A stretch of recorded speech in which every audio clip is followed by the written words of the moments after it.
I had lost money. I had lost my wife. I lost my grandfather. I felt lost, and I hated doing what I was doing. I was making less than $250 a week bring home, but I was spending 6 days a week doing it, working on a Saturday, servicing one convalescent home down on Fayette Street in downtown Baltimore. But Monday through Friday, 13 and a half hours. Would you do that? No, most people wouldn't. But I was initially thinking, if I can learn everything about this business, make money, I'll buy my own machines, my own vending machines, and I'll know everything about this business that I'm looking at as I'm paying tuition. Just like, I guess it would be considered like a intern, where you're not really getting paid, you're just there to get the experience, which is very expensive, by the way. But I felt defeated. I felt like I was at my wit's end, and I had lots of books, I had lots of things in my head, but I couldn't make that stuff in retail stuff work. It just, every time I got into a trade, either I would be scared because I lost money before, I lost an account, or I would be immediately stopped out. And it was very, very discouraging. And while I didn't have a gun, I probably would have hurt myself if I had one then. I felt like I was being invited many times driving over that Key Bridge. Like I just want to whip the wheel over there and just go off the edge of it. Well, the day I was in the stop right before going across the Key Bridge, and I would go to Telco, which was a stop that didn't make a whole lot of money, but I hated going to it. I figured, well, once I service that one, I'll be going over the Key Bridge, and then I'm going to do it today. I'll probably pass out on my way down. I probably won't feel anything, but nobody's going to miss me. And that's the depth of where I was. Nobody could have reached me. There was no cell phone, no text messages that encouraged me not to do it. And I didn't tell anybody I was going to do it. Because listen, folks, if you're going to do it, you're going to do it.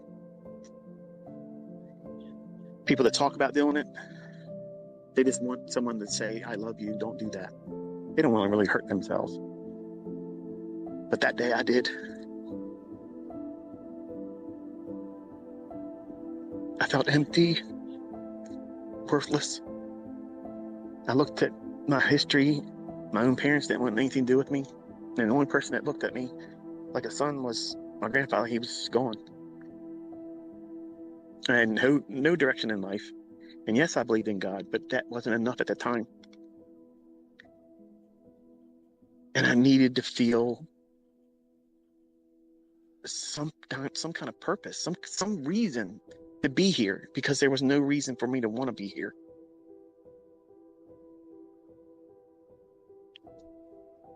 I got on the Key Bridge, got on the right lane, got to the top,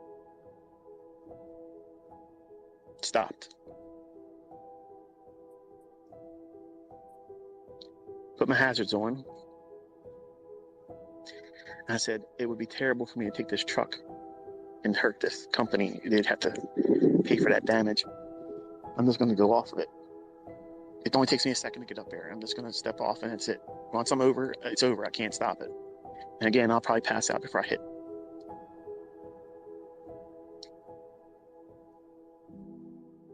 And I don't know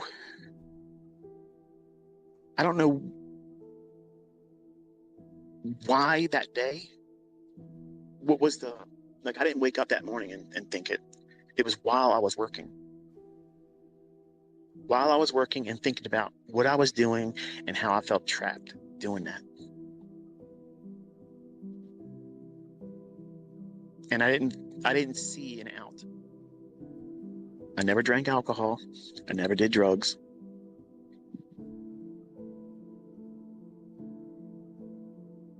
But I was not in the right state of mind that day.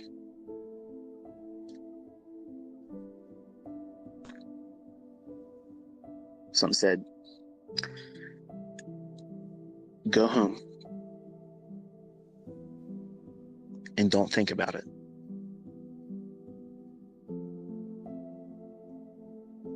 So I'm sitting there. People are beeping their horn at me, giving me the finger going by. You a-hole, what's that? You know, whatever. Typical Baltimore. So I started the truck again, went to the stops, finished my route.